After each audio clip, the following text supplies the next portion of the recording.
All right. Now, is there sound now? And then can everybody hear me now? Okay. Thank you. Thank you.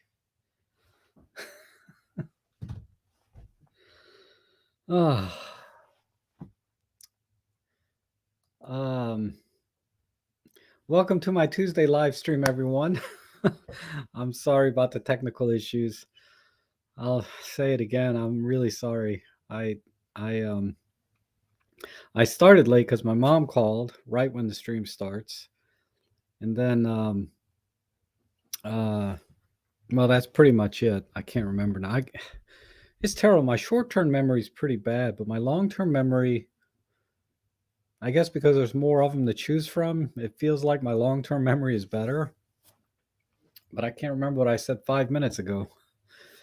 But I was saying hi to everybody and welcome, Jonas and Leon. Leon, I wanted to make sure everything's okay with you and your family. I know you had maybe talked about that in the previous stream, so I hope that's resolved and everyone is doing well.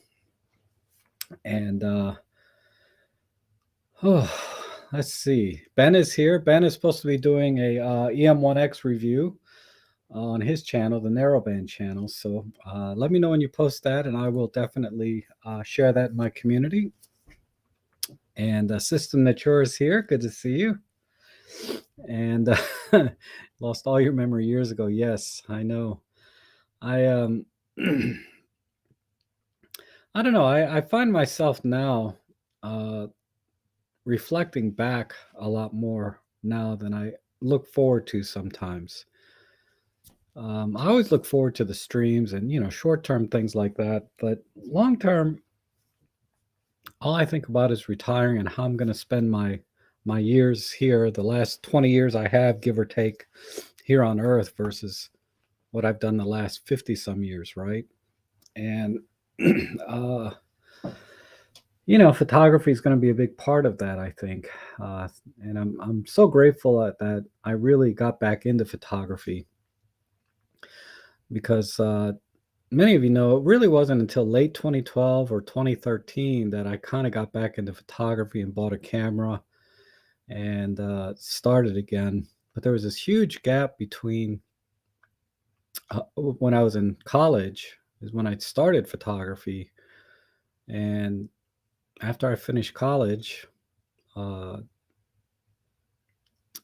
I stopped, and when I was in college, photography, I tried to be a little bit creative here and there, but it was more about capturing sort of the things that were going on back then, with my fraternity and the social life. And I'm trying to find some pictures. So I went a little digging, and I found a few. I put them. I just had them right here. Short-term memory. See what I'm saying?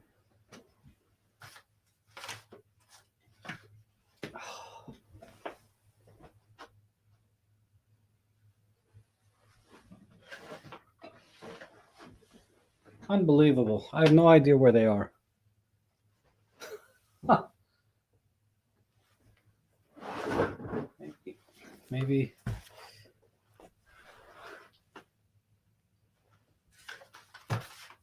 Seriously, how could they not be like right here? Where would I put such a thing?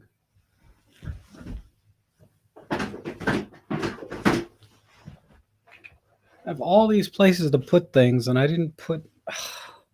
I wanted to share them with you.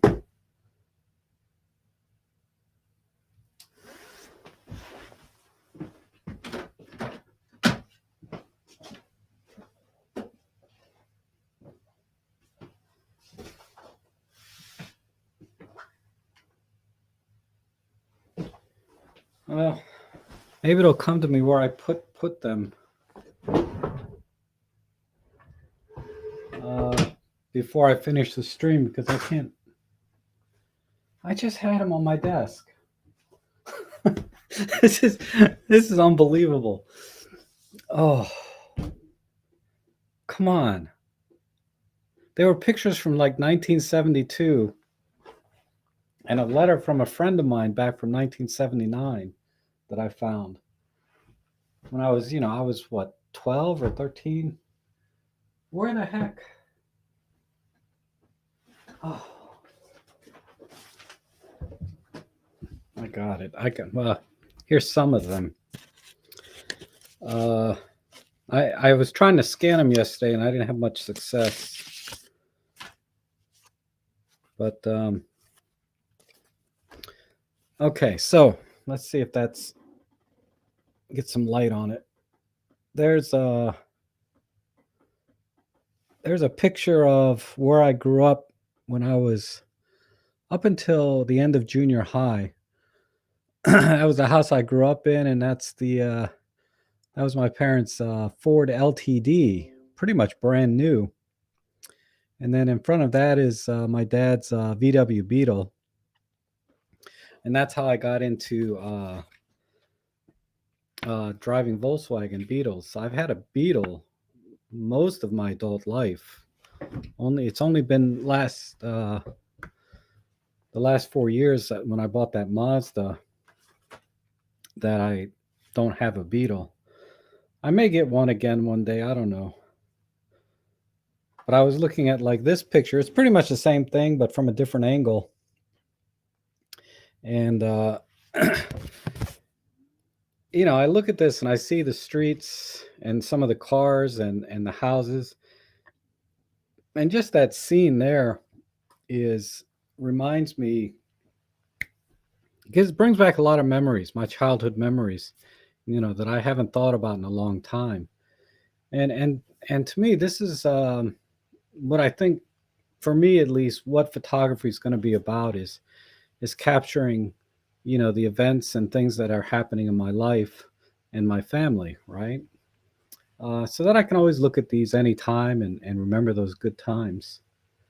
Uh, this one's really hard to see, but it's a picture of my mom and my sister at that house, and things like that. Oh, I don't know if I want to show you a picture from the 90s.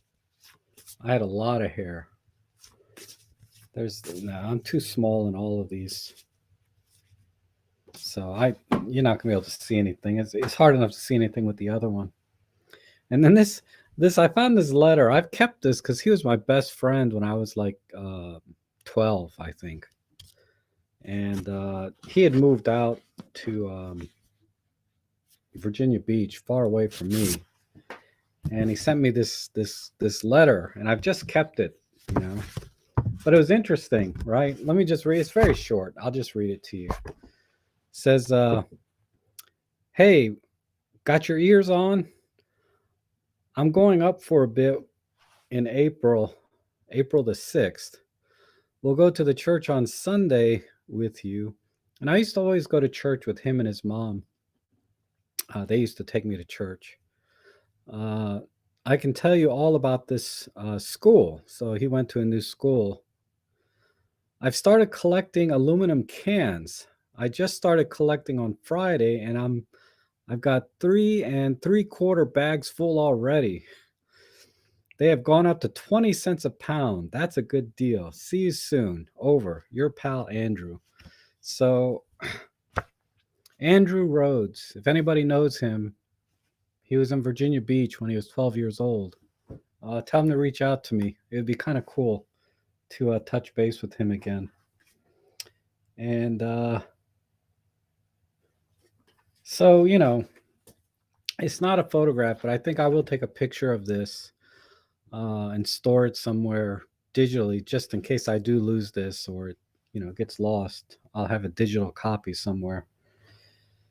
Oh, but I got a little bit inspired to kind of look back a little bit at some old photos because Roberto Di Donato, he has a great channel for vlogging, right? He's always going out somewhere, and he did sort of the same thing, going back on memory lane when he was a little kid to places that him and his family used to go. So he just posted that video. You should check that out if you haven't already, because I know a lot of you watch each other's videos, right? Because some of you have channels here on YouTube, and it's it's always nice to see. I know Randy put out a couple I need to catch up on, And David Crooks also has a YouTube channel here, and he's demoing in real time the Luminar Neo, like removing power lines and removing dust spots, and then doing some lighting and shadow adjustments. So just search David Crooks. It's under his username.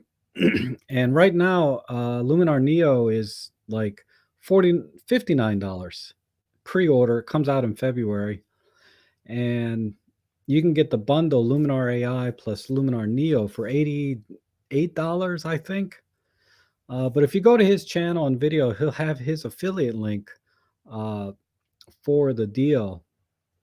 I mean, you can get the deal without going to his affiliate link, but if you want to support his channel and what he does, it doesn't only support his channel, which just has a few videos, but it also supports a lot of the photo walks and the things that he does in the photo club.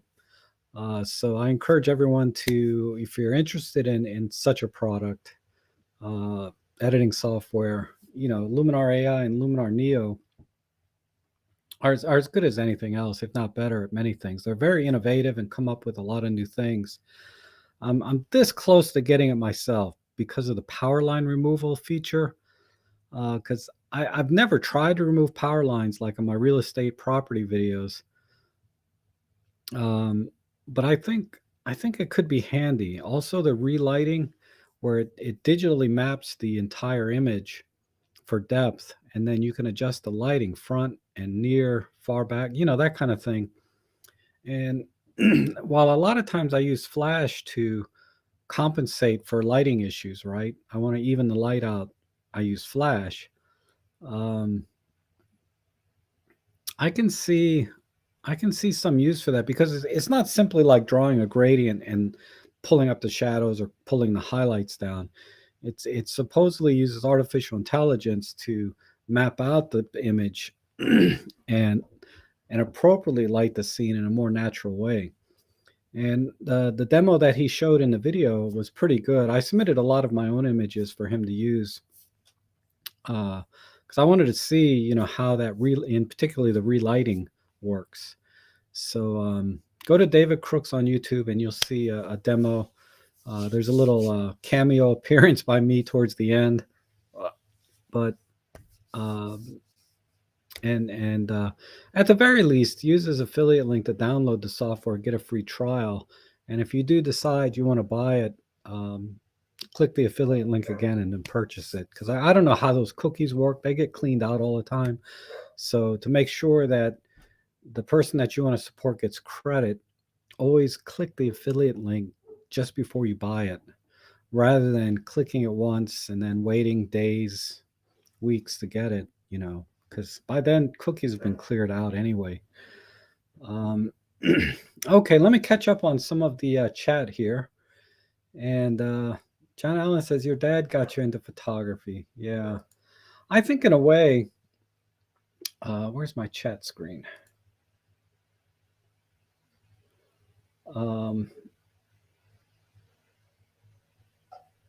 My dad got me into photography. I have his original camera. It's a Minolta SRT 101 and the 50 millimeter f1.4 lens. And he took a lot of pictures. And that kind of got me into photography as a kid, but I shifted away from that into more geeky things like electronics. Oh, I do have a geeky picture. Just to show you what a geek I was. I took a picture of all my crap when I was a kid. I was so proud of it too. Where is that picture?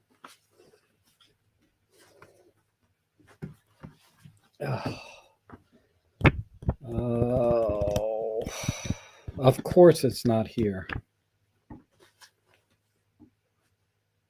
Oh, here it is. How to get in this pile?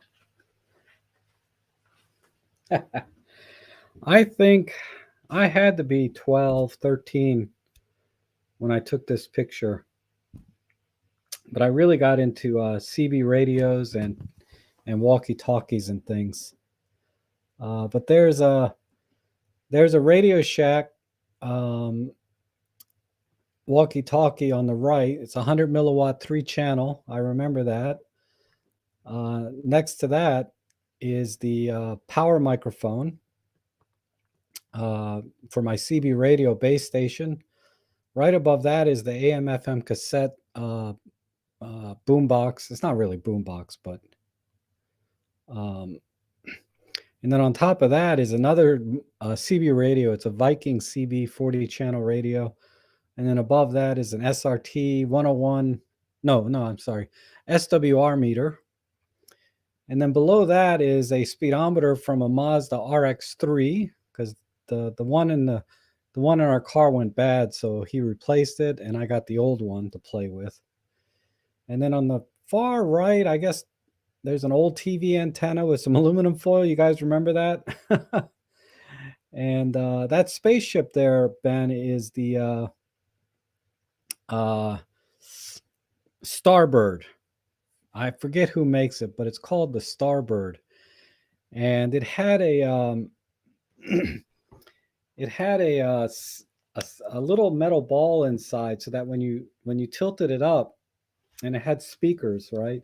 You tilted it up, and the engine sound would accelerate, and you tilted it down, and the engine sound would decelerate. And then you could push a button on the top, and it would have the flashing lights in the front with some lasers. It was called the Starbird, and it still sells on eBay. I don't think it's going for a lot of money, but it's kind of a unique toy. I love that thing. And just one more quick look. That's the Starbird there, and down here. But it's back when the Star Wars craze. We had the Star Wars craze back there in the 70s. And whatchamacallit? What was I going to talk about? I still have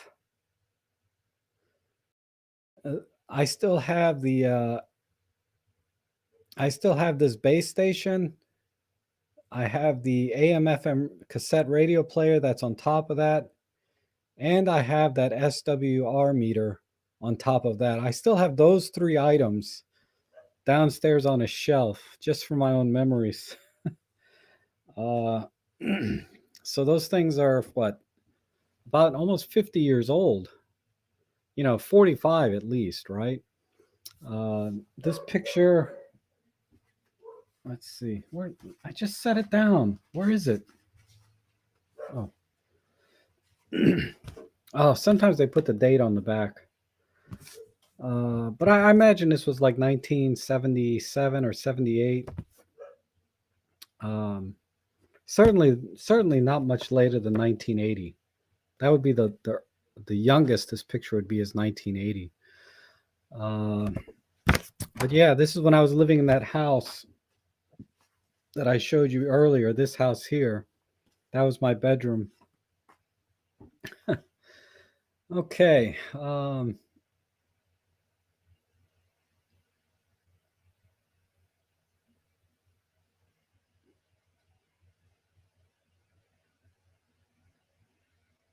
Oh, Marsha's having troubles with her camera. I don't have any direct connection with Olympus.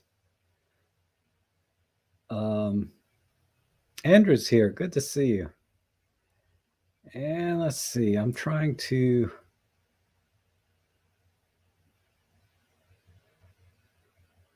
just want to catch up on the chat real quick.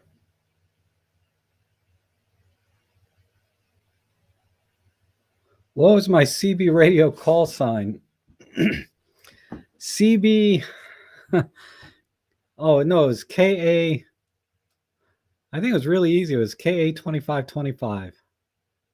I don't know if it was 3 letters in front, but it's KBKA2525. I believe it was my call sign. My license number, because you had to be licensed back then, which was nothing. You just filled out some paperwork. I can't remember what my call sign was, though. That's a good question. It might come to me later. I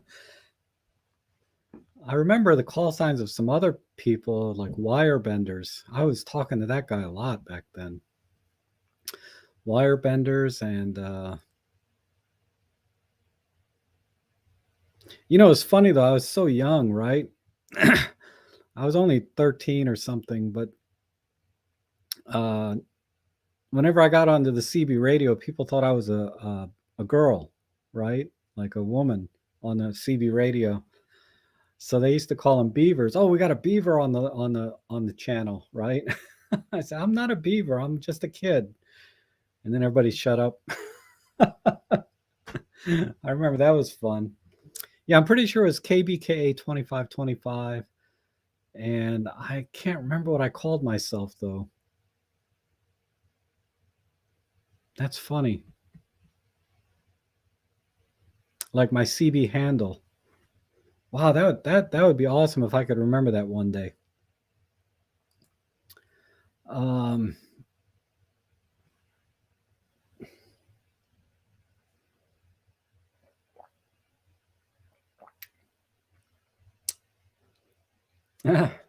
David Crook says his handle is Shutterbug. That's something. Um, anyone notice? Yeah, the convoys were a thing back then. That's true. I know it's like this is like a trip down memory lane today, right? More than a chat about photography, but photography is critical to all of that because uh, there's uh, I watch a lot of those YouTube videos where they show these historical photos, from the past, and I look at it more from just to see how people were living and what the story was at that time. And you don't care about all the things that we try to do as photographers, right? Composition, exposure, all of that. We always look at the photos for their stories and what they tell us about that time or place. And thanks to Lauren is here. He emailed me uh, a link to another street photographer. His name is John Free, Free, and he's pretty amazing. Um, so if you're into street photography, but I recommend it not for street photography, but photography in general, because I was watching one this morning by John Free that he talked about some of his own photos that he took and why he took them. And he always looks for elements that he can include in the photo that help tell the story. So I think this applies to everything that at least for me, I enjoy about photography is capturing the story or the moment to tell, what was happening at the time. There's a lot of times all of the features on our cameras, they're all geared towards getting those uh, classical shots, right? Like I was doing birds in flight the other day, so with the eagles and things, and they came out okay. The 75 to 300 is not that sharp a lens when you're at 300 millimeters in low light. um, and they came out okay. You can see them on my Flickr and Instagram. But the pictures I liked the most were the ones that I took of the dam, with people in the picture. Those are my favorite shots. And the other shots, they were purely from a technical standpoint, things we try to do with better technology and better cameras and everything that they do to advance photography, but have very little to do with the reason I'm into photography or the passion that I feel for it now, which is about telling stories. And all those things are fun and I enjoy them and I really appreciate um, all that our cameras can do these days. But ultimately, the photos that I print and keep that I enjoy seeing, like I just printed the, let's see,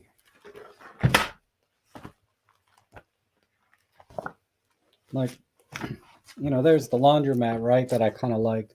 But I printed the pictures from the dam uh, that I thought were really good. I wish it wasn't so much glare. I got them in plastic. And then there's a couple more. Um, this one I really like. I'd say This is probably my favorite picture with the guy. This guy, I think they're all fishing, but I just like how the light up here is shining. And I didn't do much editing on this picture. I just converted it to black and white. But there was a lot of steam and mist all around that just made for a very atmospheric type look. And you can zoom in and look at it on my Flickr page. I put it there. And of course, the one with the fish, all the photographers standing on the edge there. Um, with the glow of the power station behind it, I thought was really cool. So, but you'll notice I didn't print any pictures of the eagles and those kind of pictures that I took. Although I really like them, I may print one or two, but uh, they were just shots of eagles flying or doing something, right? They weren't like it'd be really cool if I got a good clean shot of a picture of the eagle catching a fish out of the water or carrying one off or eating one. But I only got like one shot of the eagles catching a fish, carrying a fish with him. And that was my favorite shot of all the eagle shots I got, but it's kind of blurry and grainy because it was just, I just didn't have the right lens. But here's a bird shot that I really like that I took. This bird is stretching his wings. I forget what kind of bird this is. So anyhow, I always encourage everyone, if you can, print your photos. You'll never regret printing a photo. you know, uh, and I'm just using a work, basically an office printer, nothing special. Most of the printers will print acceptable pictures now. I mean, if you want to get carried away and get those fancy color, photogenic printers, right? That have like 6 or 8 ink cartridges, they do an amazing job. Because I was using a semi photo printer before it burned out on me, and I got this new one. And the biggest difference I could tell between my old photo printer and my new work office printer are in the blacks. The blackness of the shaded areas is virtually black ink, like really black. And so there's really good contrast in the images versus this work printer. Yeah, it prints black, but it's kind of it's not quite as black as the black that I was getting from the photo printer. So the images don't have quite the same contrast. But like I said, it's I print them to look at them and enjoy them, not so much that they have to be so technically perfectly printed. If I want that, then I'll take it to a print shop and do it. Oh my God, Elaine is here. I don't think I've seen Elaine. How you doing? I think it's been 6 months probably since you've been online. Wow, it's really good to see you. How you been? um,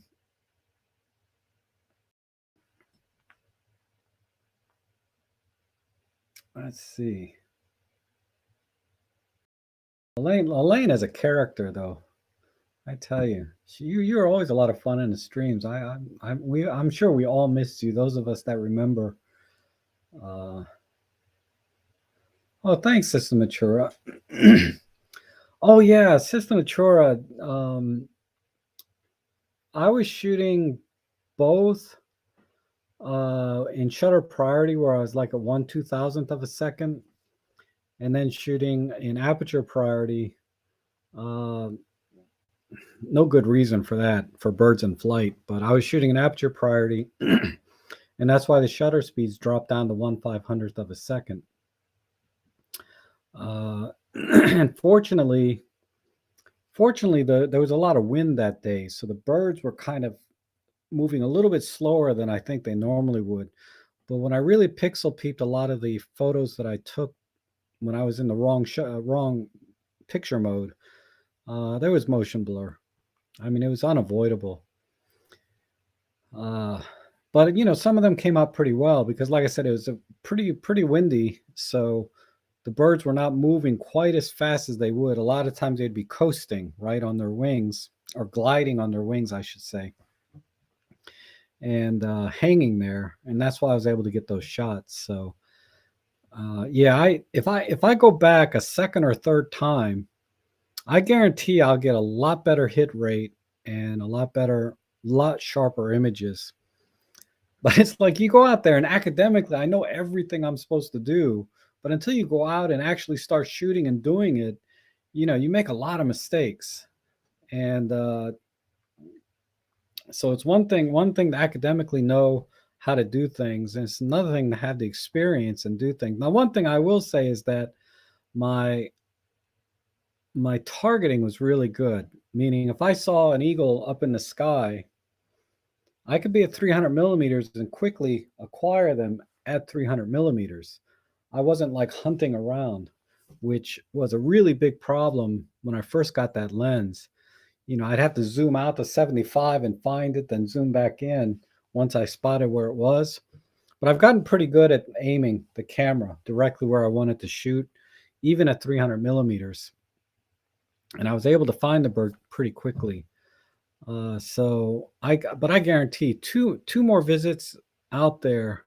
By the third visit, I think, I'll be fairly competent birds in flight photographer, because I got pretty close, the first time I went out. And we've all shot birds in flight before, but that particular photo trip with David Crooks is through the photo club. That particular trip was specifically to capture birds in flight, right? Eagles, bald eagles, at Conowingo Dam, which I think I mentioned in the last stream.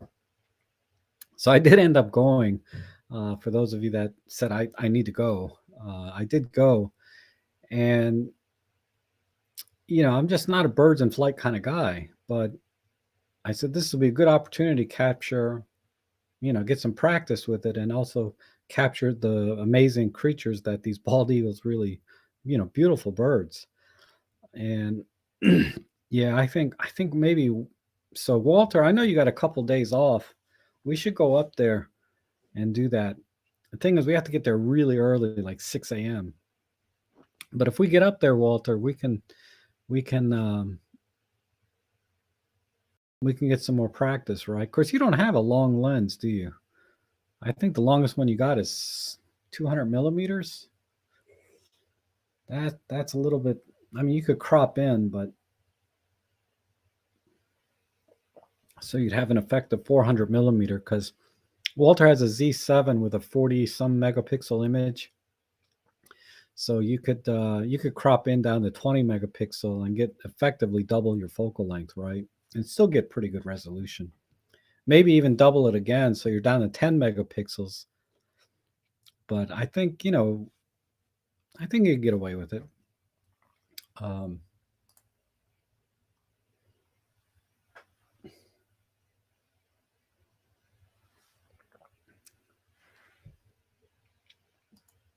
yeah, I heard the red dot thing is very handy. I couldn't imagine trying to. Yeah, 400 millimeters. So an 800 millimeter equivalent, not equivalent, 800 millimeter micro four thirds is 1600 mil. I think I would have trouble with that. I mean, I was pretty good at 300, but if you nearly triple that, I don't think I could do it. So a red dot sight sounds like a good idea. And David says, let me know if you want to go again. Okay, I'll let you know if I go up there again, especially if Walter can make it. That would be great. Oh, System Mature, that is something that is something I didn't do enough of, is I didn't do any video while I was there. I tried to vlog a little bit, but it was so dark because we got there before sunrise. And then after the sunrise started, when you see a bird, you don't want a video, you want to take pictures. Or when you see an eagle, I should say. But I could have videoed some of the seagulls and things, right?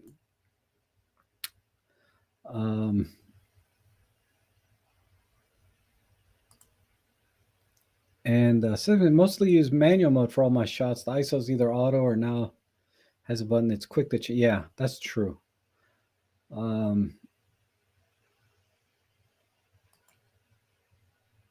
But I was playing with the cluster focus Because our cameras have that cluster focus where the dots are all dancing around on the screen.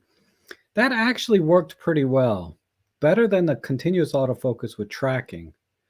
The cluster focusing works pretty well, but I felt a lot more confident using just continuous autofocus single point because my aiming is pretty good. So I was a lot more confident using that, using just manually doing it with my eye tracking rather than relying on the camera's cluster focus or focus with tracking. Um, if your aiming's not very good, then yeah, you can use these other features in the camera. But I was having better luck with single point continuous autofocus. But I will say that the cluster focus is definitely better than continuous autofocus with tracking. I was thinking about doing a video on it just to explain the differences in my experience with it, but I don't have enough experience with either one. So once I get a few more field trips out using those particular features in the camera, I can probably make a video, a more credible video on it. Because like I said, it's one thing to academically talk about something in a camera. It's another thing to have that experience and practice using those features. And I'm not quite ready to make a video until I have a little bit more experience with it.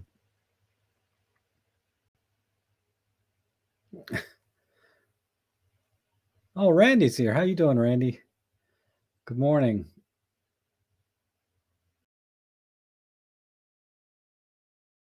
And let's see, Ben says, when Olympus came out with the red dot, I was like gimmick, but now that I've used it, some longer lens, yeah, I saw a lot of people, not a lot, I saw a few people out there that day that had the red dot sight. And it makes total sense. Roberto's asking how it's focused when well, the red dot is purely what you do is you align the red dot to your center focus point, ideally, right? I guess in theory you could align the red dot with any focus point, but if you align the red dot with the center focus point, then you have this wide field of view with a red dot, and you can move the camera around. And once you have your target in the red dot, anytime you fire the shutter button, your focus point is matching that red dot. So that's all that is. But the red dot itself doesn't do anything. It's just an aid to target the focusing. And Jan says, I'm thinking about getting EM5 Mark III in order to get better AF than my EM10 Mark III. Don't know if the EM1 Mark III would be worth the extra jump because I can get a secondhand EM5 Mark III as a good price. Okay, the EM1 Mark III autofocus is superior to every other camera Olympus makes. I don't know about the M1X, but everything else. Particularly, it's much stronger with face detect. The autofocus face detect in the M1 Mark III is, in my opinion, as good as any camera on the market in detecting the face and focusing on it. Keeping track of the face is a different issue because a lot of times you see the test where the camera will find the face and lock onto it, but they always show how no matter where the person's face is moving around the frame, the camera keeps up with it. Now, in that respect, I don't know how good the M1 Mark III is compared to the competition. But no matter what competition there is, if it sees the face and it's not moving all over the place, it'll lock on and get focused. I mean, perfectly. It's very, very good at that. I'd say up to about 10 meters. The EM5 Mark III and every other Olympus camera, you're only good with face detect at about 2 or 3 meters. Beyond that, it has a hard time finding the face in the frame because it just gets too small. We're assuming a normal focal length lens like 25 millimeters, right? Because it's all relative to the percentage of your face as a percentage of the frame, meaning your field of view. But yeah, I would say the EM1 Mark III is at least 3 to 4 times better at face detect than the EM5 Mark III or the EM1 Mark II, etc. So in that case, it's very superior. And I have to assume that translates to focusing on anything else. But I've never seen a deficiency with any Olympus camera being able to focus on just about anything. But when it comes to face detect, the M1 Mark III is clearly superior. So that that is one area. If you're looking at only autofocus, that's one area you want to buy the EM1 Mark III over any other Olympus camera. The other thing is, of course, the obvious things: battery life, dual card slots, robust metal build, because the M5 Mark III is plastic, right? And the handheld high-res shot, the live ND, lots of bells and whistles too, right? That you don't get with the M5 Mark III. So, they both USB charge now.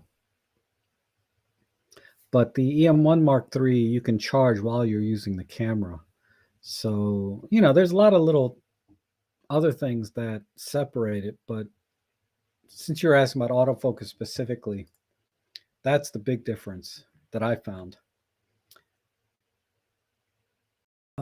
Jan said, I forgot to say it was for birds and action that I'm trying out these days. I've been using the M10 Mark III and my Love 75, and the cluster AF doesn't work with CAF on the M. Oh, okay.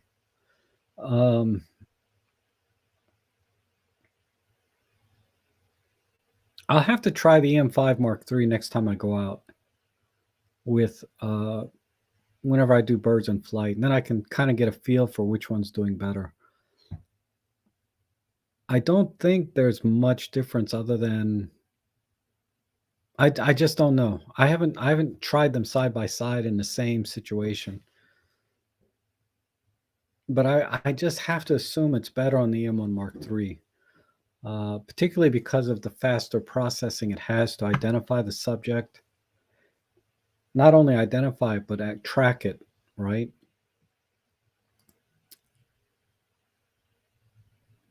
And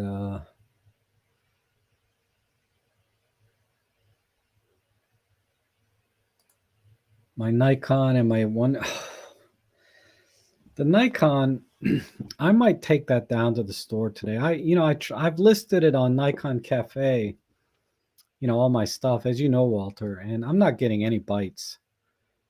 I dropped the prices by $50 across the board. I mean, I'm selling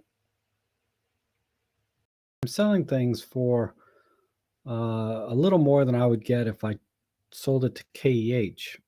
So I'm going to take the offer I got from KEH down to my local camera store and see if they can give me the same price for it.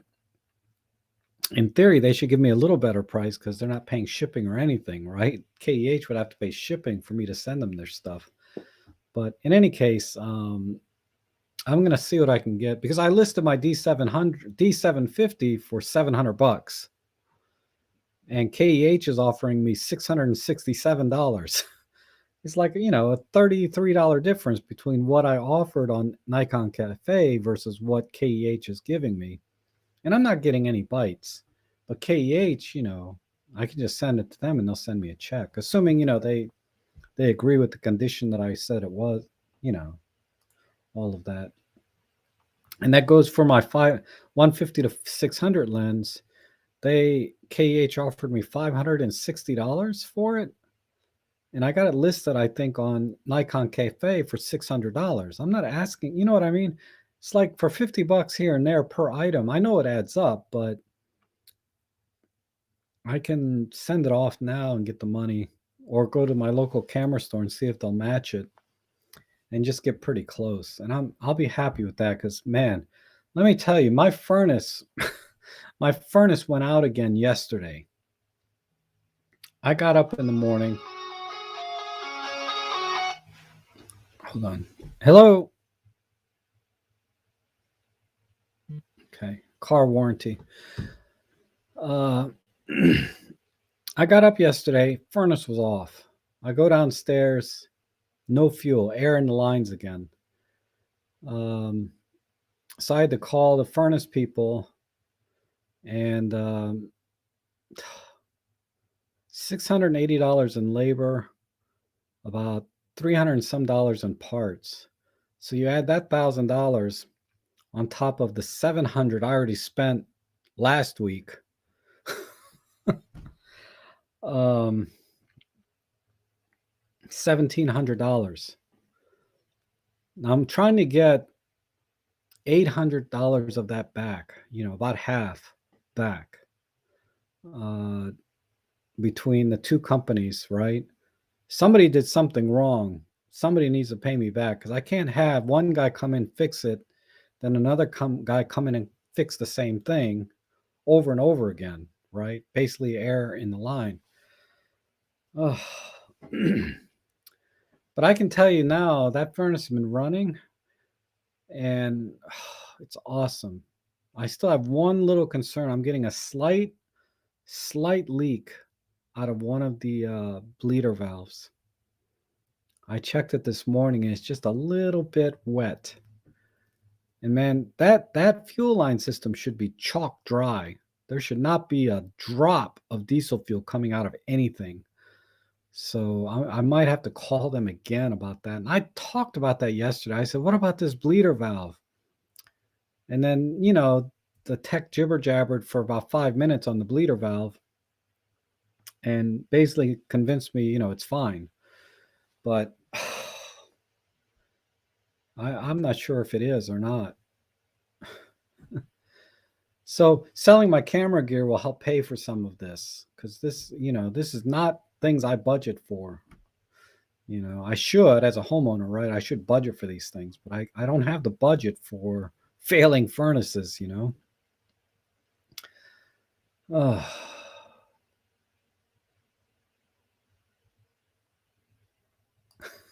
So furnace people are not so hot. You're funny. Lauren is hilarious, I tell you. Oh, MPB? Yeah, I went to MPB. You have to like send them what you have, and then they email you a quote. It wasn't instant, but I might do that. But I'm, $50 either way. I'm not gonna, uh, worry about it too much. And stuff that's like under $200, I'm gonna sell myself on eBay, because 12% of $200 is only what, $25. I mean, 12%. Man, eBay takes a chunk. But that $25 is better than say 75 to $100 difference from what somebody would offer me. I could sell it and make a few bucks. And then David, let me know if you want that T Artisans wide angle. If you want it, $100, it's all yours. And that's a deal.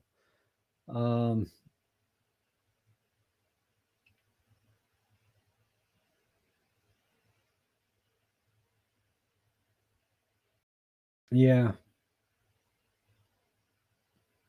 They offered me like $220 for my EM1 Mark II. I was like, well, $220, man. I can't even buy a good webcam for that. So I'm just going to use my EM1 Mark II as a webcam.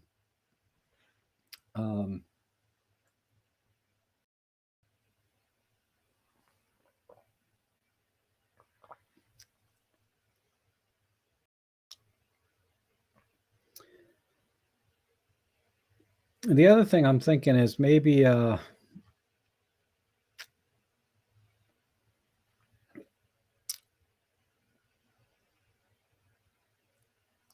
not sure what you mean. The price of a furnace is the same as removalist costs of Florida. I guess you mean if I move to Florida, it's about the same. Yeah, I guess that makes sense, right? I could move to Florida for about the price of a furnace, but probably I can't get that much for my house. It's not worth much in the area I live in. And but yeah, replacing the furnace was about, like, they quoted me like $8,000. I could probably get it done for less, but still. And they're like, well, they got a payment plan. And I said, well, I ain't planning on that. 8,000 to replace a furnace.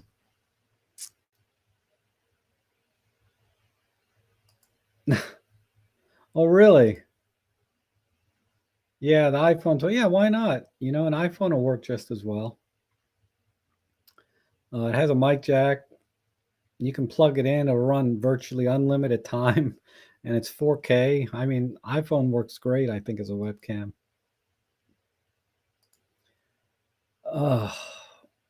85 degrees in California. I'm so jealous. It's not bad here today. It's supposed to get to 52 degrees. My house, my house right now is 60. This room is 67 because I have a little space heater. Um, so I'm nice and toasty at 67. My body's kind of adjusted a little bit to the cold, especially having heat on and off for the last 4 weeks. I don't think I've had heat 2 days in a row for 4 weeks. I'd have it one day, then it'd be off a day or two, then I'd have it on again a day. I mean, it's just I think I went almost 5 days without a shower at one point in the last 4 weeks. And man, I took a long hot shower after they got the heat fixed again. Whew, I tell you, you just don't know how good that felt. Because the shower before that I took the previous 5 days, that was cold. I mean, it started out warm, but then the furnace cut off, and man, I was freezing my butt off. I mean, the water was ice cold, man. By the time I was done, and then I get out of my house, get out of the shower, and there's no heat, so my house is like 50 degrees. That was, and you're wet, right? So you get out of a cold, ice cold shower into a house that's like 50 degrees, and man, I made some phone calls that day. Let me tell you, and that was almost 2 weeks ago, or beginning of last week. I'm sorry, a week ago. Oh, um, when it's 52, wear a sweater alert. That's funny.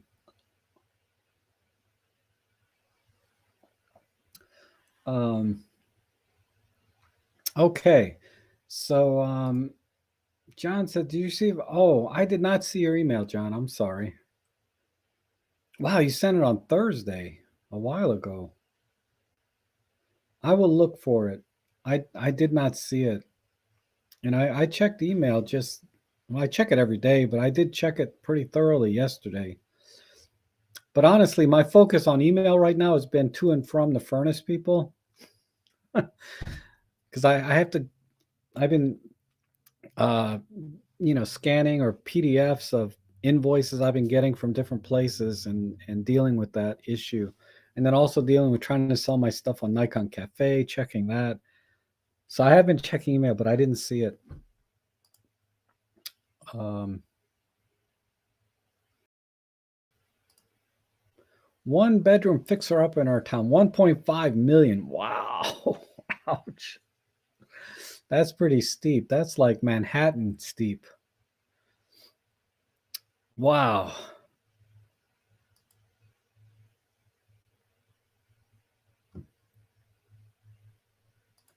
Any rumors on a new camera? No, I haven't heard anything. And I only check the same places everyone else does, 43rumors.com. And Rick's in the house. Hey, Rick.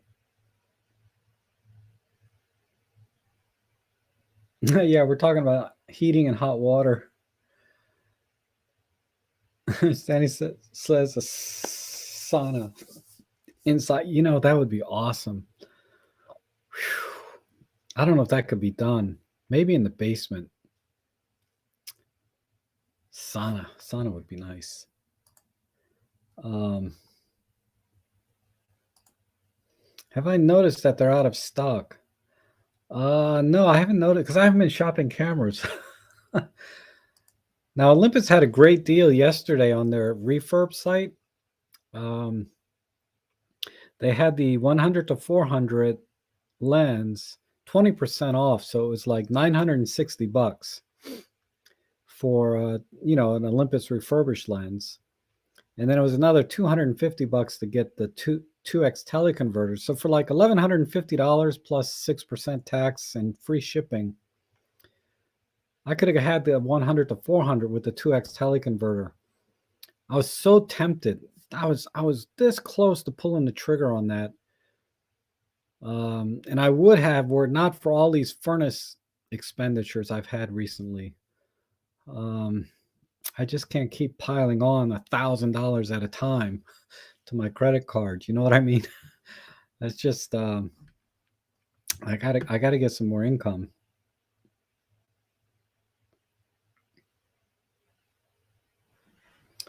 Oh, because I'm very frugal. You know, I'm very frugal person.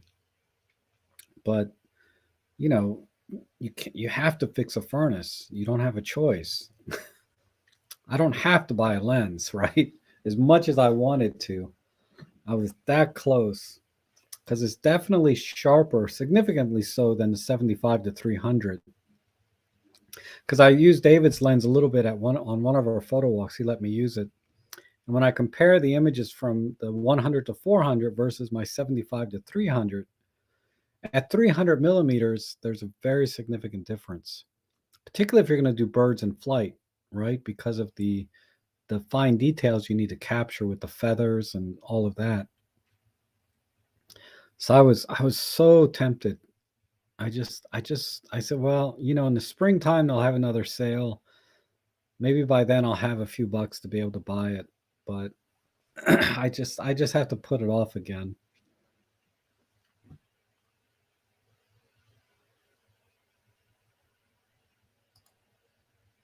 Yeah, I mean that's where I'm at right now. The 75 to 300 is good enough for the little bit of birding that I do. But the 100 to 400 was definitely sharper at 300 millimeters. I don't know how it is at 400 millimeters, but I was content with the 300 millimeter resolution. It was significantly sharper. And, you know, I should show you that image. I was comparing, see if I can find it.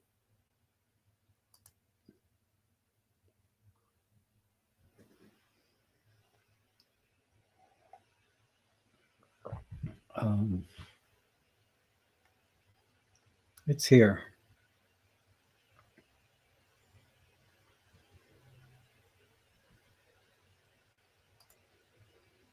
Let's see. Let me get this too. So I'm just going to punch in. It'll be obvious right away. And these are the raw images. But on the left is the 75 to 300 here. And on the right is the 100 to 400. And we're at 300 millimeters, right? So 6.7 f 6.3. So it's even a little bit faster, 6.3 versus 6.7 in terms of speed. But these are both at ISO 2000, 1/200th of a second.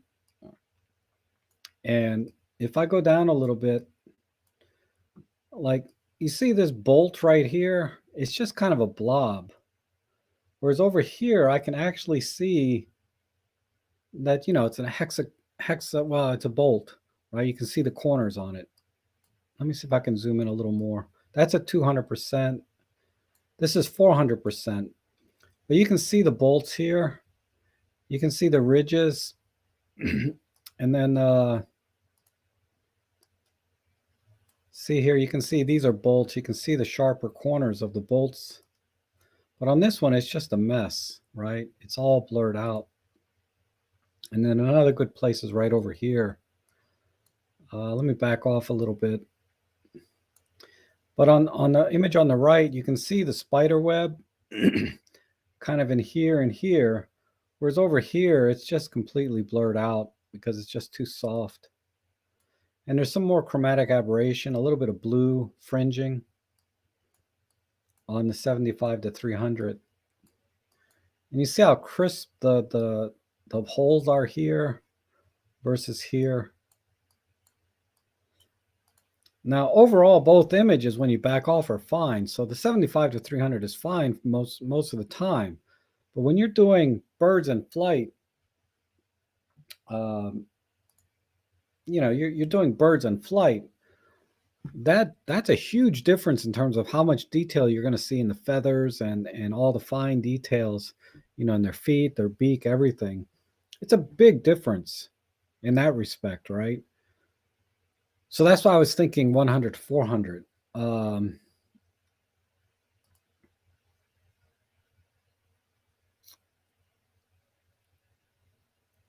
And with the 2x teleconverter, even better. But I'll have to wait till spring when the next deal comes out, with getolympus.com. Assuming prices don't spike again. Prices are just ridiculous right now.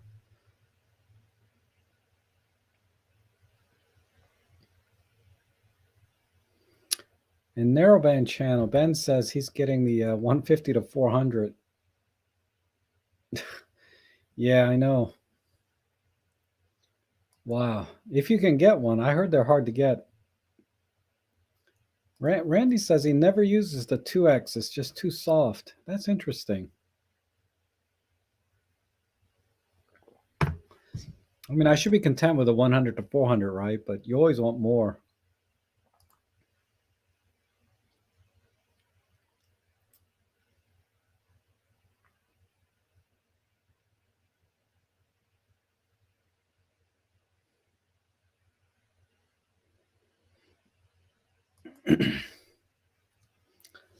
Yeah, we don't see all the defects at 100%. That's true.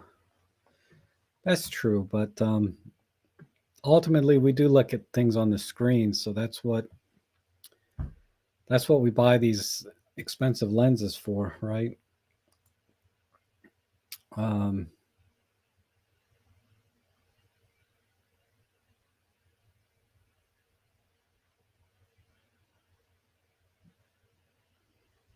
yeah, System Natura actually has a 150 to 400. It's well worth it. I bet it is because it's an f4.5, right? I was thinking about just skipping the 100 to 400 and getting the 300 f4, and but not being able to zoom out is kind of an issue because I don't want to be at 300 millimeters all the time. But if I have that lens on there, that's that's what's going to happen unless I hang two cameras off my neck.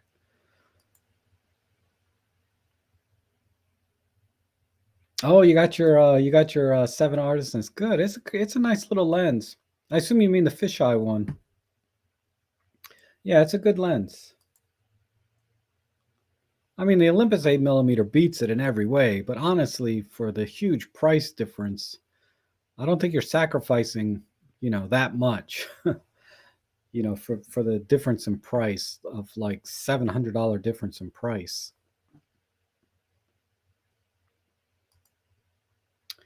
Yeah, and that's the other thing is that's why you have to shoot in the wintertime when there's less heat distortion, right, on the images. And if you're out in the woods where the air is cleaner, I mean, there's lots of places. But ultimately, yeah, the environment, the distance between you and the subject, there's going to be environmental haze and other issues that you have to deal with when you're using telephoto. Yeah, solid little thing. Um, yeah, the all metal build, it's nice. It's really a nice lens.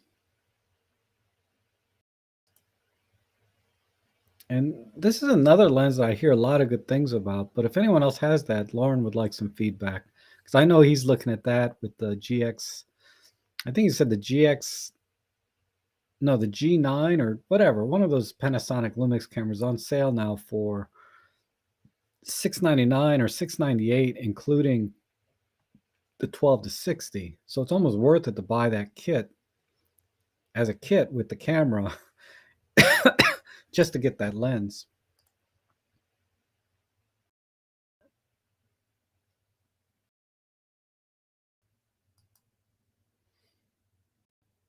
Wow, it's already been sold. Wow.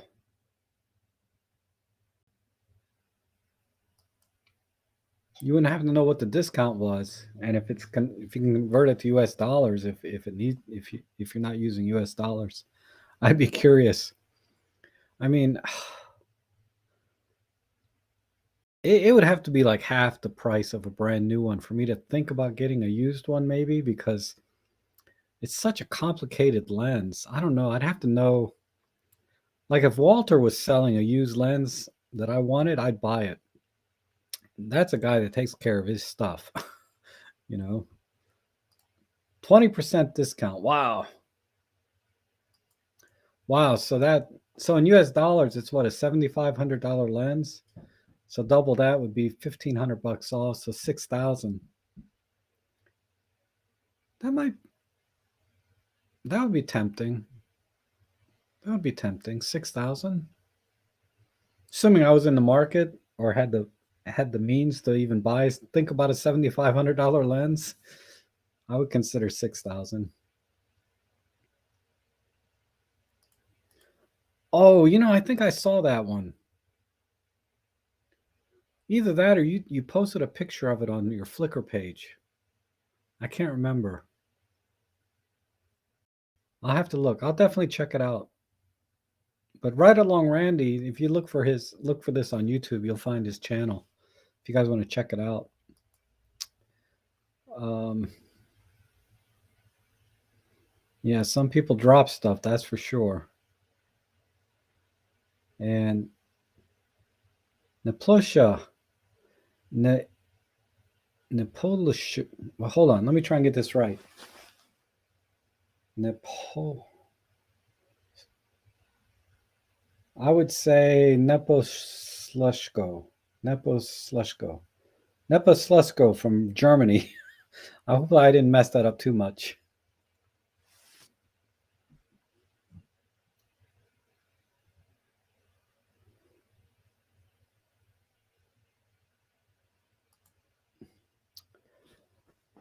Yeah, I don't think that would happen.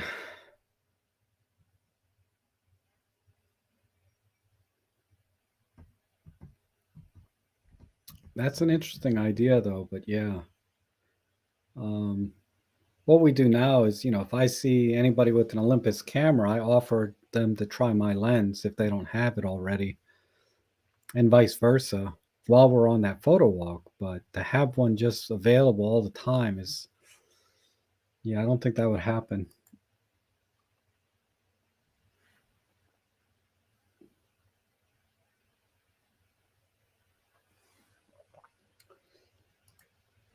And Mark says he bought a 300 f4 and loved the quality. Yeah, everything I've seen from that lens.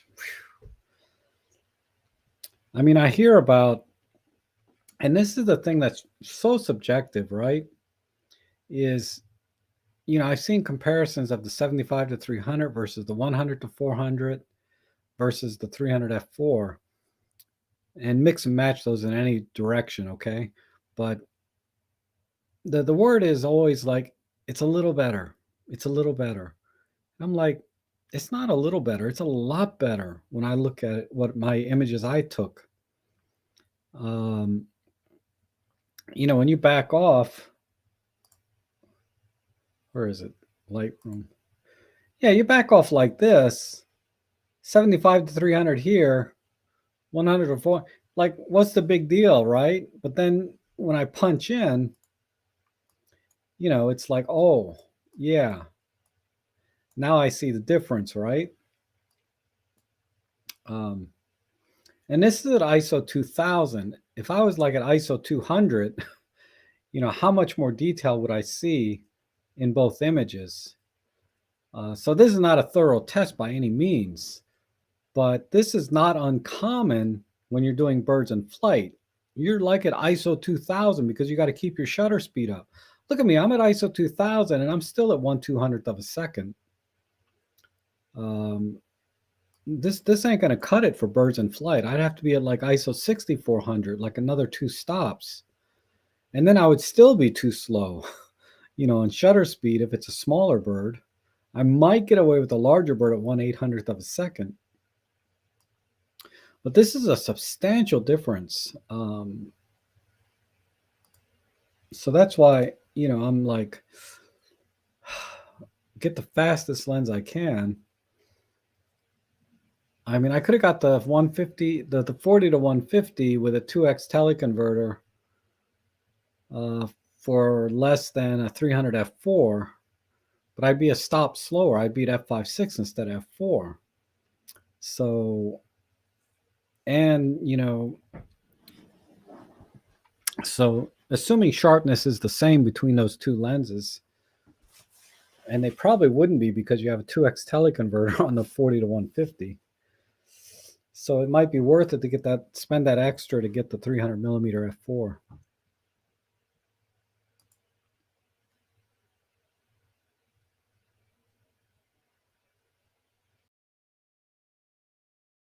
Yeah, Randy has it all.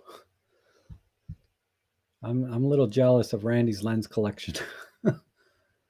um,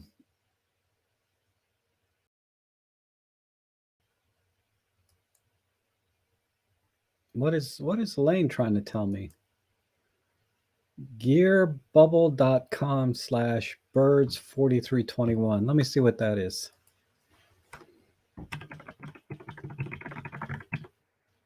Birds, what was it, 4321?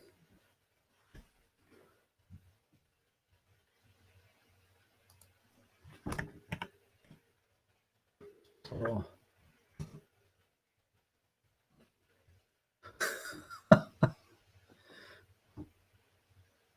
Okay, I can share this. Hold on. This is what birds aren't real. $29.50 for a black t-shirt. Wow. No kidding. Free shipping though, right? Let's see. Man, if they're going to charge me $29.50, I don't know. That's funny. All right.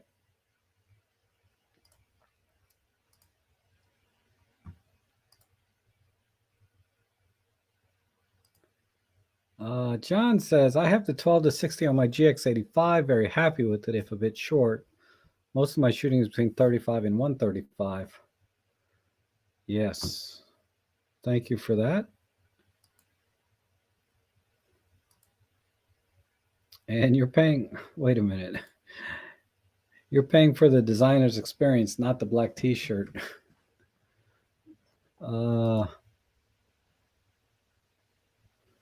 Okay, I don't get the whole thing birds aren't real. It escapes me. And Tony is rather deceptive with his video. It does not mention that you get an extra 2 stops and you need to cut. Yeah, maybe. I mean, Tony tries, and I get the testing that he does, but it's a little bit.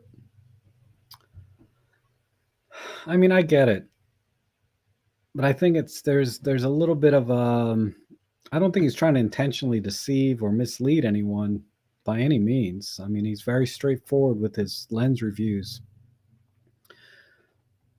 but they're not. I wouldn't do them the same way he does them. I wouldn't just take a static shot of a bookshelf, and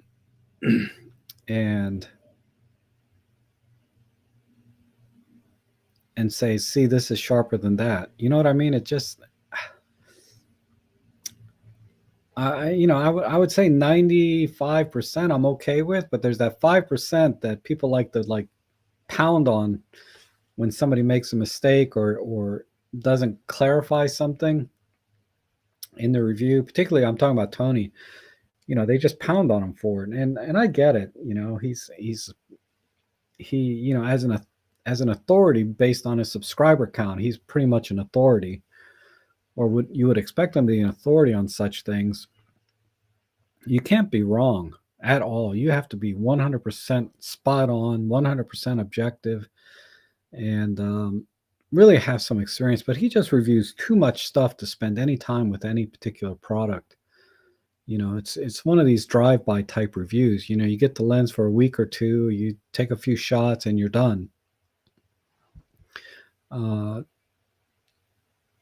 and that's just not enough time to really explore all the benefits of using a particular system. Uh, and his channel is a business first, right? So he's only going to focus on gear and things that are popular, are going to draw attention and draw views. And he's not going to waste time with systems that don't get him views. So Micro Four Thirds feels like a niche product sometimes, like you know, and it's hard. Olympus tries very hard. I should say OM Systems now tries very hard to market their product to experienced photographers. I think in that sense they do a decent job. Experienced photographers know the pros and cons, right, of switching systems or using different systems.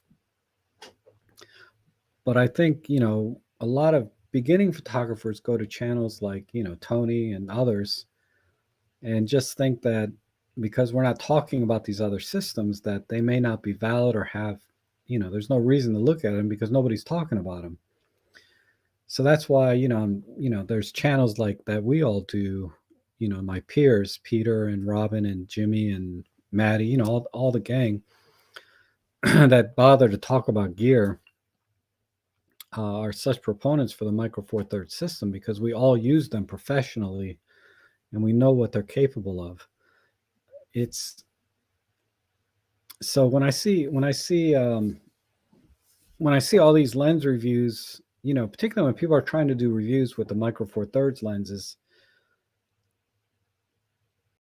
I have to add my own experience or my own lens, I should say, when I watch these things and see that, I mean, it's an extreme case, but I can say they don't know what they're talking about, or they don't have experience with this lens, so they're not optimizing it for the kind of shooting that this lens would be great at, um, or what's the versatility of having an overall smaller, lighter system? Are you going to get more keepers than you would with a huge system? Everybody can adapt to anything, right? I can adapt to a heavier camera system if I needed to, right? And vice versa, people can adapt to smaller, lighter systems if they need to or want to. But anyway, oh, Arthur's here finally. How you doing? Yeah, Tony is definitely business first on his channel. Um, and I don't fault anybody for making their YouTube channel all about business and making money because it's a platform like any other. You're going to have people there. I mean, Joe Edelman is definitely business first and about making money. Um, but I think his channel is much more useful to the photographic community than just about every channel I've seen, that are of substantial size. Because he has a whole library of videos that, even though they're 4 or 5 years old, they're still relevant today. And when he does his live streams every Wednesday, um, when he's on a topic that you might be interested in, I definitely think you should watch it because he's really, he does his due diligence. He preps for his lives, unlike me. He preps for his live streams and he makes a very good. He has excellent streams on whatever topic he chooses to talk about, and if it's the topic you're interested in, I would recommend Joe Edelman's live stream and channel for other things, particularly flash and portrait photography, which is his area. And I see a question here. Why don't full frame manufacturers make more lenses with max aperture of 5.6 f8? That way they could compete with the size of M43 while still offering faster lenses. And that way full frame offers the best of both worlds.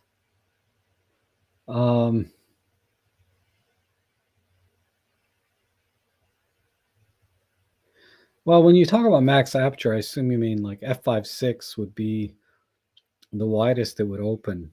versus say an Olympus Micro Four Thirds camera would be at 2.8, right? Um, and these lenses would be comparable in terms of depth of field, but not in terms of exposure. That's the other key thing is you can shoot at wider apertures, hopefully I'm getting this right. Maximum aperture meaning the opening is wider, right? So f5.6 is wider than f8. So f5.6 would be the maximum aperture versus f8. In terms of depth of field, that would be true, but in terms of exposure, it's a big difference, right? A full stop or two stops difference between a 2.8 and a 5.6. And depending on the kind of work you're doing, that can be substantial. So, for example, when I do my real estate commercial work, right, I can shoot at f4 or f5.6 on my Micro Four Thirds, and then I know everything's going to be in focus. Using the hyperfocal distance rule and all of that, I know everything can be in focus, and I don't have to crank up my ISO just because I don't have to raise the aperture quite as high. And this was particularly, I noticed this a particularly substantial difference when I was shooting with my Panasonic S5, which is a full frame camera. Even at f8, I had to be at 6 or 8 feet to get that hyperfocal distance. So I'm shooting, and now I'm talking about video, but I was shooting video at f8. So my ISO is jumping pretty high because I needed to achieve the hyperfocal distance, right, at f8. And there was noticeable noise and grain in my video. In the darker areas that I had to cut and not use that I delivered to the client. When I was shooting with my Micro Four Thirds, I could shoot at f4, full two stops faster at f4 to achieve the same hyperfocal distance that I needed to get everything in focus for my video. And my ISOs were relatively lower. Relatively speaking, they were lower.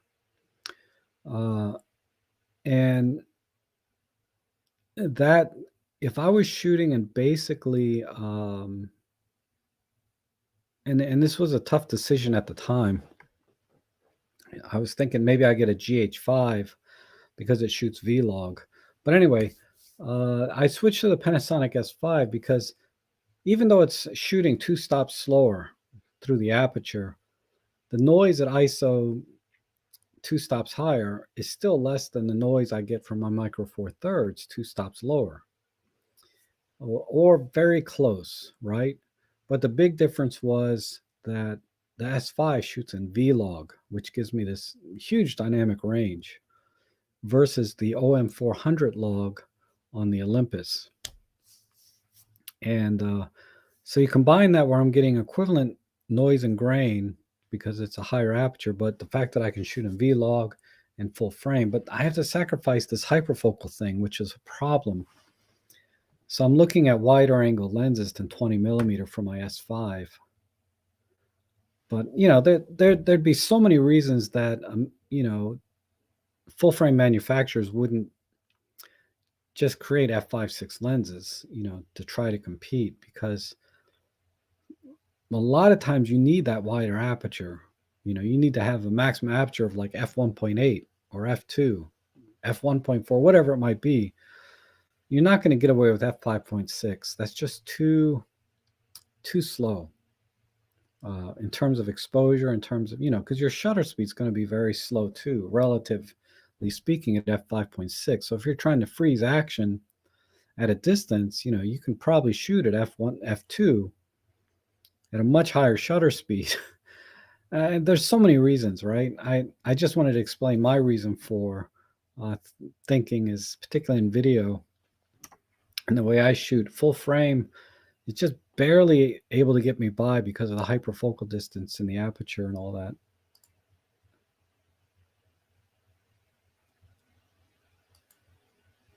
And then Canon's f11s, they're still bigger and heavier than the microphone turns. Micro Four Thirds, yeah. Yeah. I think that what Jan's trying to say is the Canon f11 lenses are still larger than the Micro Four Third equivalents. An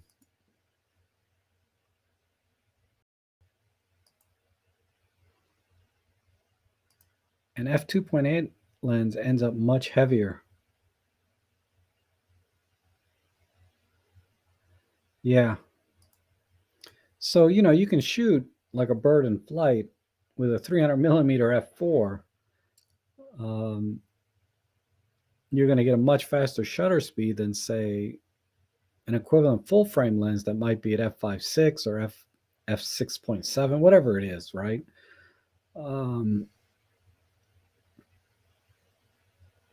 So if you need to freeze action, having the faster aperture is a big deal.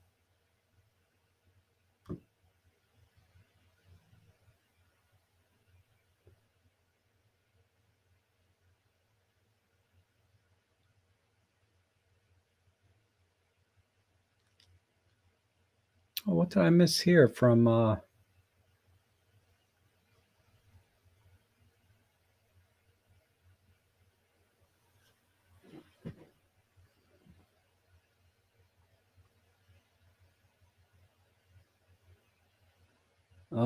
Donovan. This is somebody they used to work with. I think, yeah, Jeff and Arthur, I don't know if they worked together or if they worked with the same people but didn't know each other. Something it's a small world, right? But both of them have very very rich backgrounds, as many of you do. So you're finally using your Win 10 machine now that Lightroom and Photoshop won't run on the Win 7 machine. Had to get a 2 terabyte drive so I could move the libraries to the Win machine. Yeah. I tell you, I bought another 5 terabyte drive because some of the video work I'm doing is just insane.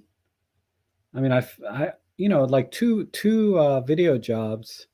Well, it's really 4. Okay, 4 video jobs took up a terabyte of space on my hard drive. I mean, a terabyte for just 4 jobs. And once the jobs are listed and once the properties are sold, I can delete the work that I did for them. But, commercial property can take like a year to sell, and so I run out of hard drive fast. 2 terabyte would not cut it at all because I do a lot of video work.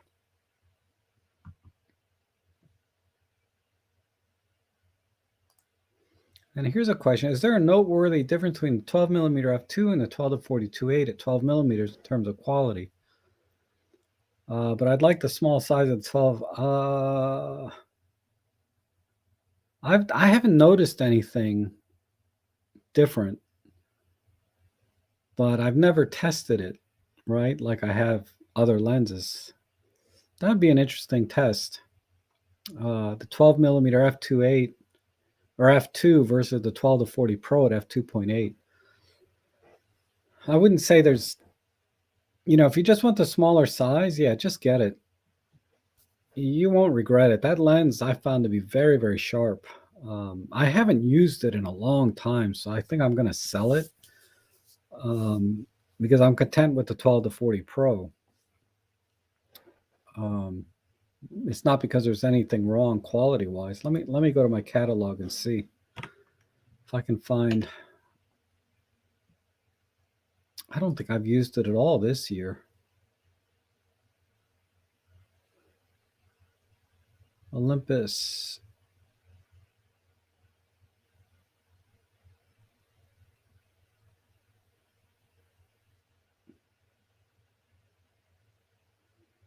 I have not used my 12 millimeter f2 at all this year. Well, I'm sorry, at all this quarter. That's the quarter. Let me look in this folder. Oh, let's see, Olympus 17, 14. Okay. So here's my 12 millimeter f2. I did use it earlier this year. Let me find an image that will give me. All right, here's a wide shot. This is the raw image. Let's look at yeah,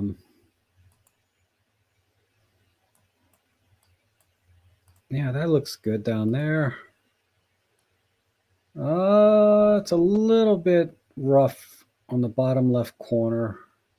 It's fine on the sides. So the corners are a little bit rough. Let me look at the JPEG. Here's the JPEG version. Let me see how much gets corrected here. Oh, I added vignette on the JPEG, but the JPEG fixes some of that. So this can be corrected in post. Let me go back to the raw. Okay, so there's the raw corner. There's the JPEG corner.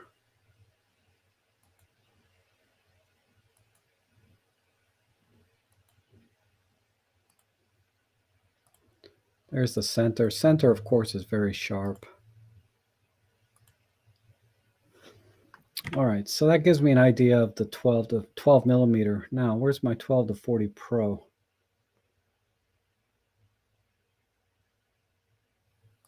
Here's a 12 to 40 Pro. Picture of my shoes. Let's find a similar image.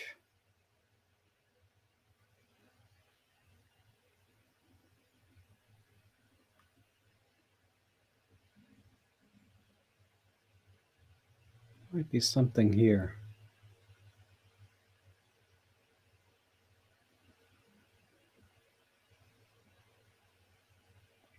Oh, here we go. Let's try.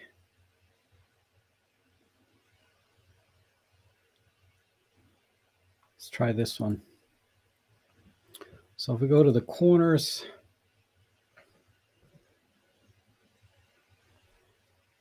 okay, that looks a little better.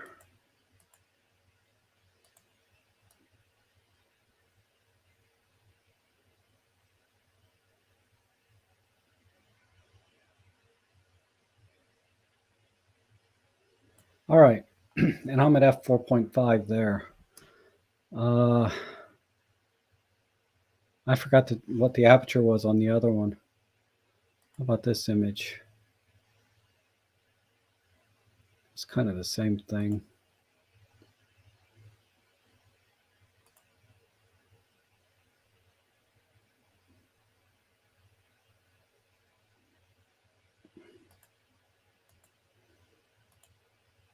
Okay, so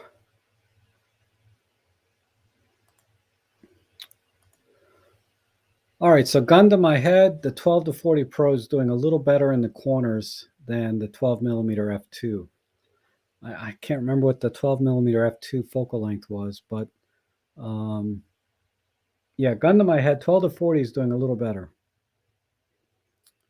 Just a little better in the corners, because in the corners it started to get a little bit busy on the 12 millimeter. But that said, I've never had any problems. I've never pixel people like that with the 12 millimeter because it's so wide, you know. But let me look at one other image. Let me do this one more time. Where's my 12? This one. Let's look at another one.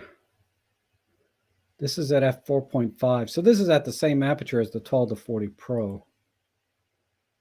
And I'm at a closer distance. This actually looks pretty good. But That's a little bit closer.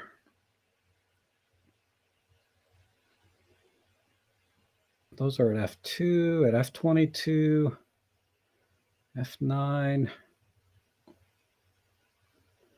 What was this image at? This was at f2.8. So I am stopped down a little bit.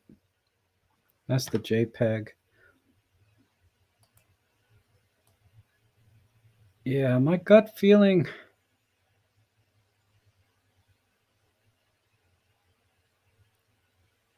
Yeah, right at the very corner. See, it's a little, that could be a little depth of field issue, but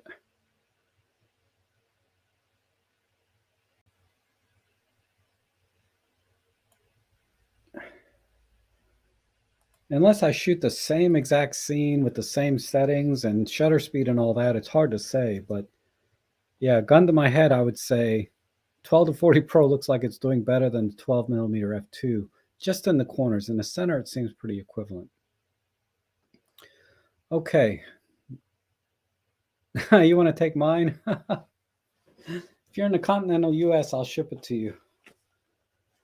I'll give you a good deal on it if you want it. Just email me.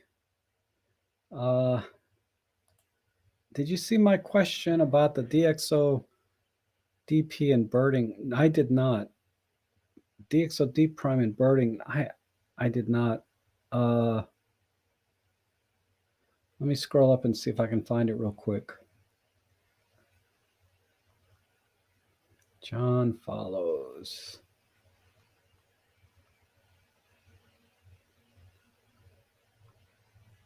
If you could type it again real quick, I'm not seeing it. Oh, thank you, Mark. Mark gave me $5 chat. I appreciate that.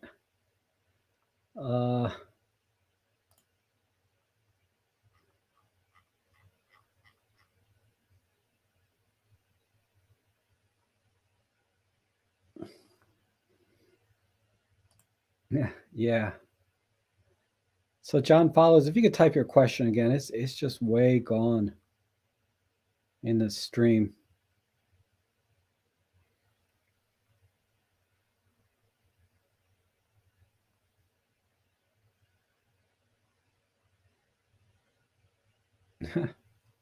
Avente's whole NAS is 1.3 terabytes. God, that's nothing. And weight of Canon 800 millimeter f11 is 2.77 pounds versus 3.75 pounds for the 300 f4, which is 600 f8. Right. So Ollie sure offers one stop faster, but Canon offers more reach. Looks like weights are close. Okay, thanks, Steve. I appreciate that. That gives, it's nothing like having real numbers, right? Other than just subjectively saying, I think Olympus is lighter. But there's a huge price difference between those two lenses. And also, in terms of exposure, though, f4 being 2 stops faster it's a big deal if you're doing, if you need a fast shutter speed or lower ISO. So I don't see these two lenses as equivalent from that perspective. If you're thinking about depth of field, yeah, there's a big difference between the two. But all right, let me check John follows again. I mean, I can try to extrapolate what your question may have been. If you're talking about deep prime versus DxO deep prime for birds in flight,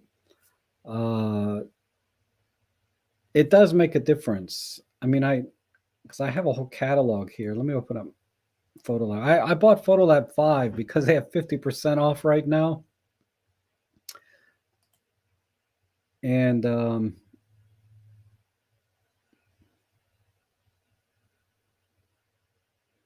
let me open up my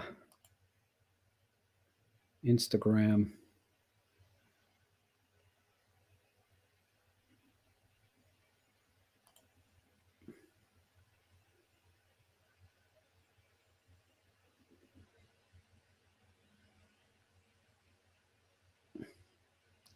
So here,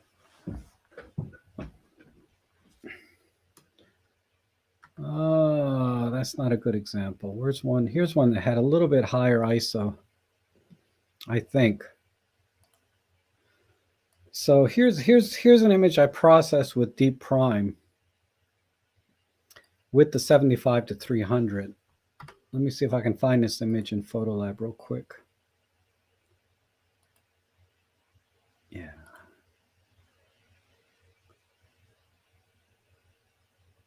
It's this one. So if I go to the, let me zoom in. So here's the image. I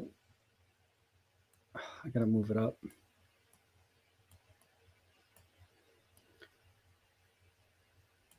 Come on. A little bit over. All right, here's the before image, right? Just look at the beak and the feathers and things. Let me just move it up a little bit more. So this is basically the straight out of camera raw, and this was at ISO 6400, 1/500th of a second, right? And then here's the final output. Where did it go?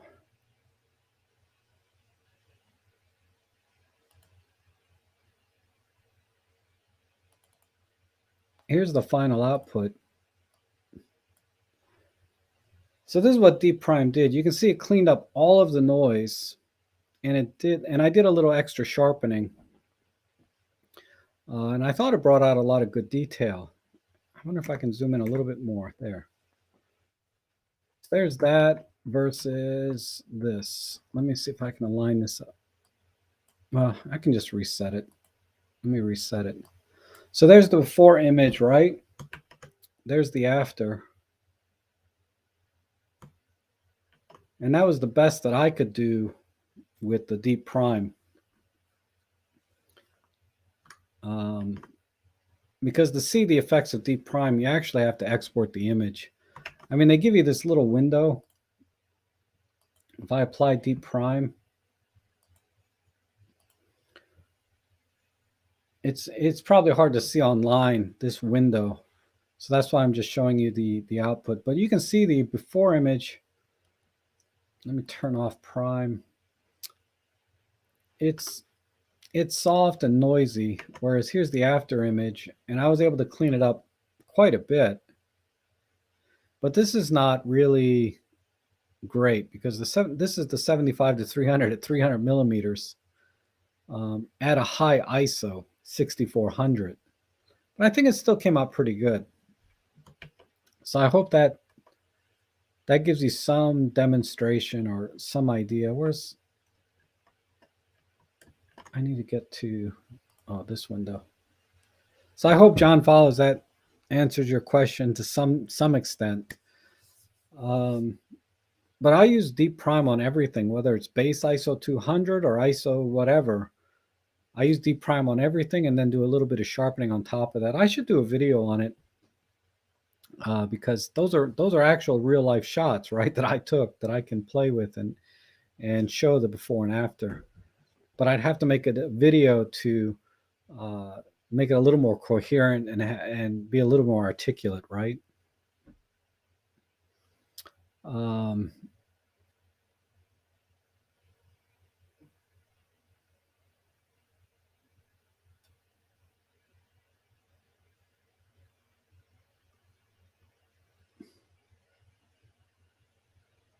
Yeah, I'm just reading the comments here. A lot of you are right. Levente says it claimed a lot of the detail.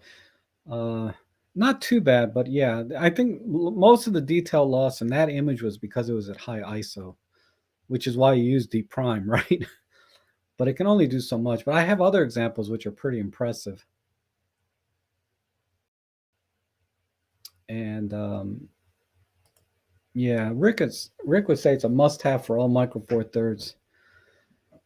I would still, especially right now, I have my affiliate link below for DxO Photolab 5 Elite. I strongly recommend you get that over just getting the Deep Prime by itself. And I have a video on this whole topic, but I'll just show you real quick. The thing with deep prime, right? Or using photo with using the deep prime separately. You buy it separately. I forget what they call it, but you can buy just the deep prime for like $70 or something, and all you can do really is denoise, right? But with the Photolab 4 Elite, I not only can I denoise, I can also adjust sharpness directly to the image, as I see fit. And I can adjust how much luminance I want to correct. So this, and I'm looking at this window here. This window here is not representing the deep prime output. It's only in this window here. But if I do that, and then I just add a little bit more saturation on the color.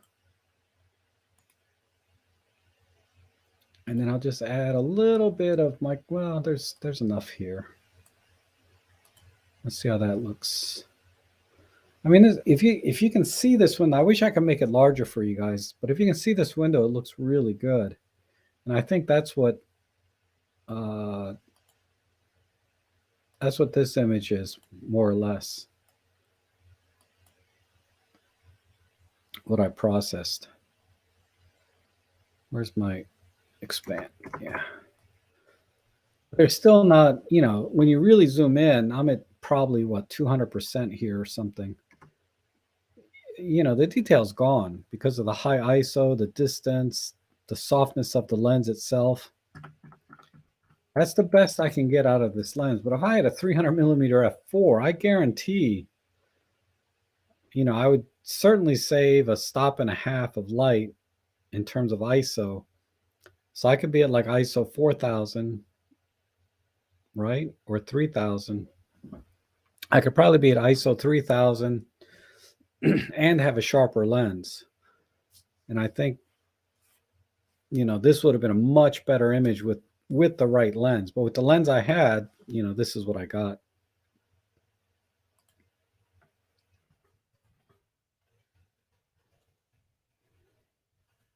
But it's definitely, I can't recommend Photolab 4 or Photolab 5 Elite, that now that they have the version 5 out.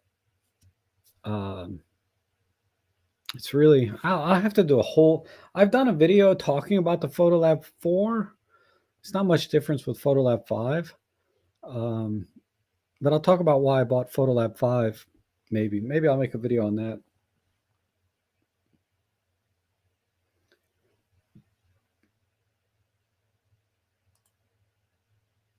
Oh, Randy, you know what? Maybe we should just trade. I'll send you my D750. You can send me your DF. How about that?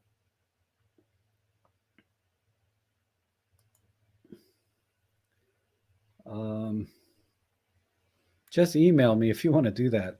I would consider doing that. I have about 31,000 clicks on my D750.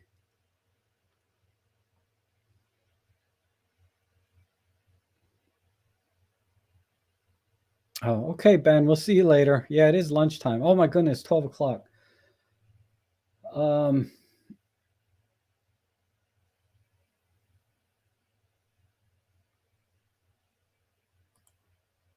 How about a stream each week where people send in 2 photos, either street or general photography, and share it with the world?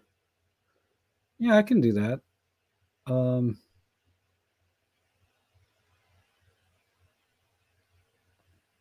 Okay, so let's wrap up the stream with this thought, right? Next week, how about we do it like what Lauren's talking about, right? You send me 2 pictures, just to my email, rob@robtrek.com. Send me your final JPEG, right? Whatever is done, processing and everything. And then you can come in the stream with me as a guest, right? Because we've done that before. Assuming your microphone and camera are working, right? Or you don't have to. You can just stay in the chat section. But you can come in as a guest too and talk about these photos. That would be kind of fun. So I'll post a link up for next week and explain all that. But we'll try and do that. I think that would be kind of a fun thing to do. Okay.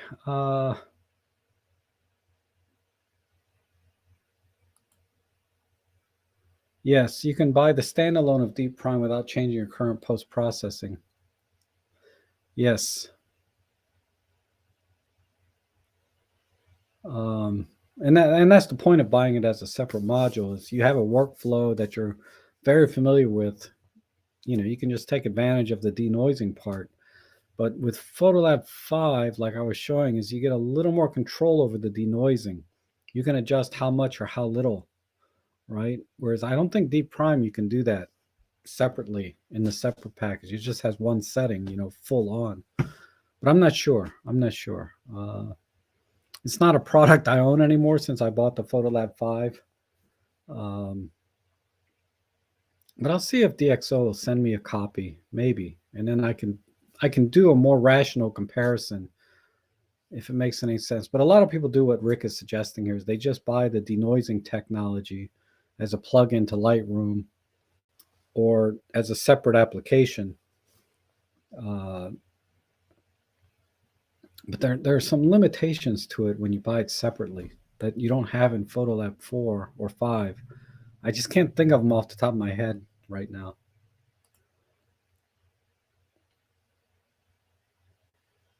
Okay, so yeah, let's go ahead and wrap this up. We'll see you guys next week. Thanks for coming in today. I do have a photo editing live stream set up for Thursday, so you can send your images there. But check my channel for the stream and the links if you want to submit images for me to edit. I'm going to try and bring that back again since I don't have any photo jobs right now. I have time to do these other things and get back to working with you guys again. So thanks for being here. You guys have a great week. We'll see you again soon.